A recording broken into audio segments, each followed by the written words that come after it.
चला तर आज मी तुम्हाला मस्त झणझणीत चिकन कसं बनवायचं ते दाखवते. पण त्याआधी तुम्ही चिकन धुता का ते मला कमेंट करून नक्की सांगा. तर इथे मी चिकन स्वच्छ धुवून घेतलं आहे 2 पाण्याने आणि आता त्याच्यामध्ये 2 चमचे मीठ आणि 1 चमचा हळद टाकून चांगलं मिक्स करून घेतलं. तर सर्वात आधी आपल्याला चिकन शिजवून घ्यायचे. तर एक कुकर घेतला आणि त्याच्यामध्ये 2 चमचे तेल टाकून 2 मोठे कांदे बारीक कट केलेले चांगले लाल भाजून घेतले आणि आता हे चिकन त्याच्यामध्ये टाकून परतायचं. नंतर थोडं आलं लसूण पेस्ट टाकून परत परतून घ्यायचं.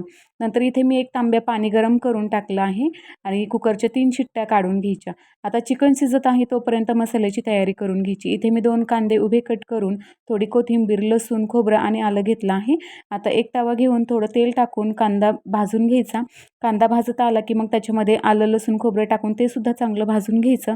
चांगलं लाल भाजून झालं की मग थंड झाल्यावर मिक्सरमधून बारीक करून घ्यायचं.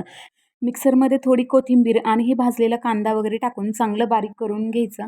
आणि नंतर एका वाटीमध्ये घरचा मसाला, लाल तिखट, गोडा मसाला, चिकन मसाला, गरम मसाला आणि मीठ एक एक चमचा घेतला. नंतर एक मोठ्या पातेल्यामध्ये 2.5 चमचे तेल टाकून त्याच्यामध्ये हे मसाले टाकून तेलामध्ये चांगले परतून घ्यायचे आणि मिक्सरच्या भांड्यातील वाटण टाकून ते सुद्धा चांगलं परतायचं आणि थोडंसं पाणी टाकून चांगलं 5 मिनिट मसाला भाजून घ्यायचा. शिजवलेलं चिकन पातेल्यामध्ये टाकून मिक्स करून घ्यायचं आणि थोडंसं वरून गरम पाणी ओतून 5 ते 7 मिनिट उकळी काढून घ्यायची. तर इथे आपलं चांगलं झणझणीत चिकन बनून तयार आहे.